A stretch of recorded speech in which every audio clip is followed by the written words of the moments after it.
Hello once again, this is your Highland Travelers. Kumusta po tayo mga ka-traffic? For today's video po is, kailangan ko rin minsan mag-stress free kasi lagi-lagi tayo sa kalsada. Kung nakita nyo naman, bibisitahin natin ang Uncle Sam's Eco Park. Kagaya nga ng sinabi ko kanina, hindi pwedeng lustayin natin yung oras natin doon sa kalsada. Mag-stress free rin tayo. Kaya pupunta tayo at bibisitahin natin yung isang underrated kung tawagin. Yung parang hindi masyadong familiar pero maganda rin naman ang i-offer na Agri-Tourism Park or Eco Park. Yan.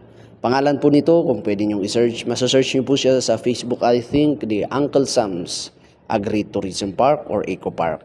Located at kilometer 5, Asin Road, Baguio City. Ang paradahan po ng jeep papunta rito is sa may Kayang. Pwede rin mag-taxi. Or yung mga may motor dyan or may mga sasakyan, meron na rin silang parking area kaya magandang pumunta rito. Safe na safe po yung ating sasakyan.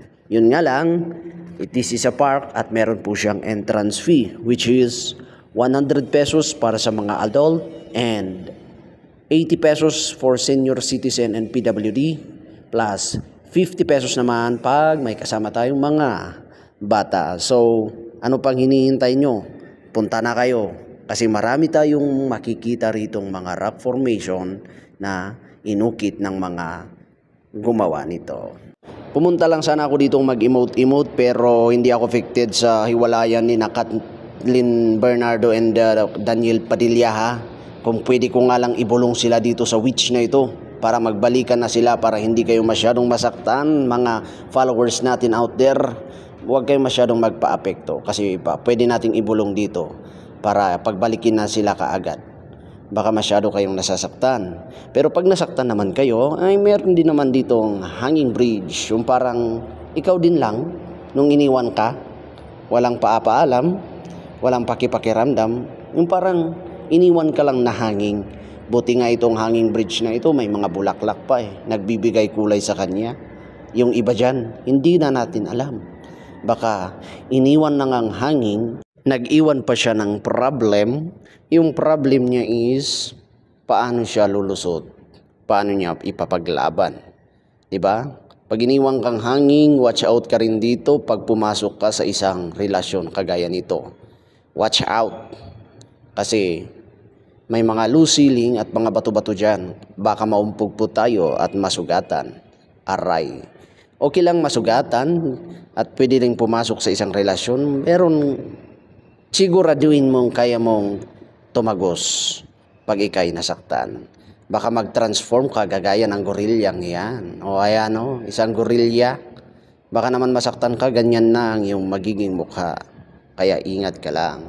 Pero pwede naman, dahan-dahanin lang natin kasi dito sa Uncle Sam's Eco Park, marami po tayong makikitang rock formations na inukit nga ng mga magigiting nating mang-uukit. Alright. Maganda rin dito kasi it's a combination of rock formation and yan, mga damo-damo, halaman. Anong pangalan ng bulaklak na yan? Sa mga nakakaalam kung ano po yung pangalan ng bulaklak na ito, baka pwede naman comment down below. Kaya kung po pwede po yan. Marami rin sabi ko sa inyo, this is good for the young ones, sa mga bata, para ma-enhance yung kanilang mga imaginations.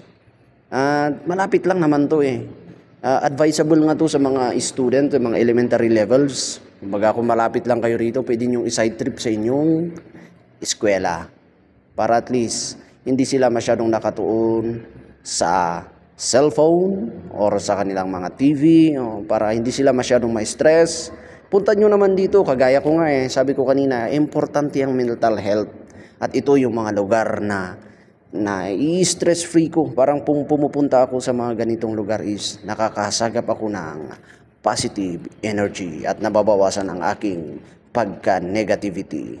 Dito ko kasi nasasabi na ibubulong lahat ng mga sakit na naiipon sa aking damdamin. Pero yan, kagaya nito, ang buhay natin is parang pagong lang kahit dahan-dahan. Basta heads up, tuloy pa rin tayo, walang makakapigil kung paano natin patakbuhin ang ating mga buhay.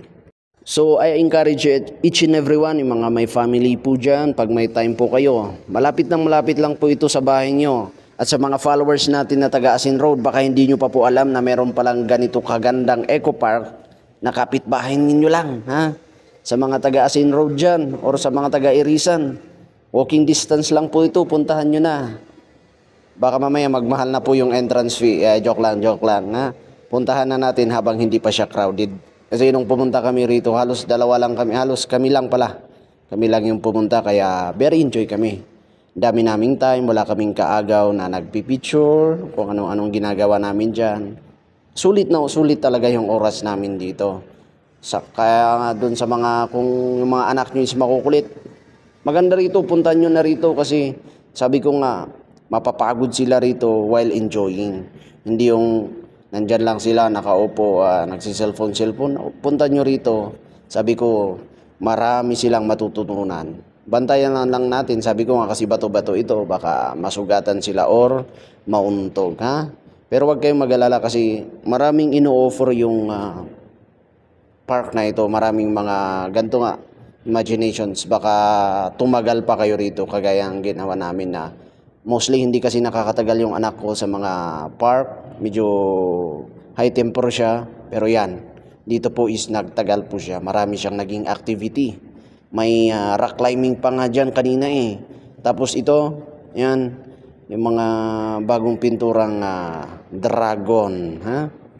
So kung gusto nyo i-enhance yung mga anak nyo, punta nyo sa nature type na pasyalan, I suggest this one. Tsaka kung hindi pa kayo nakakapunta sa Barleg, pwede nyo nang makita rito yung Agila. Short trip lang. Yung anak siguro ng Agila rito, siguro kapipisa pa lang yun. Pero yung sa may Barleg, baka yun yung nanay. At nandito na rin, dito nakaukit yung mapa ng Cordillera. Ayan, the Cordillera map. Kaya hindi na yan mawawala sa ating mapa sa Pilipinas kasi naiukit na po yung mapa natin dito sa bato. Hindi yun. May nakikita ba kayong nagkakape? Baka may nakita kayong nagkakape kasi ako parang malabo na ang aking mata. Joke lang. Mamaya mga takot naman kayo, hindi na kayo bumisita. Well, itong park na ito is parang Stone Kingdom lang. Pinagpatong-patong na bato. Pero ang kagandahan kasi rito is marami talaga silang nag-innovation or yung mga rock formation na dinesign. Inukit talaga nila. Kaya yun yung nagpaganda sa lugar na ito. At saka may activity talaga rito. Pwedeng mapagod yung mga bata sa katatakbo. Yan. And ingat na lang tayo. Pag aakyat naman tayo sa mga medyo matataas, yun na. Although may mga railings, safe naman kasi may mga railings na siyang guard. Pero ingatan pa rin at bantayan pa rin natin yung mga anak natin pag kayo po'y bibisita rito. Ha? For the safety na lang po. Okay? Baka mamaya mahulog po sila. Hindi na po kasalanan ng management yan.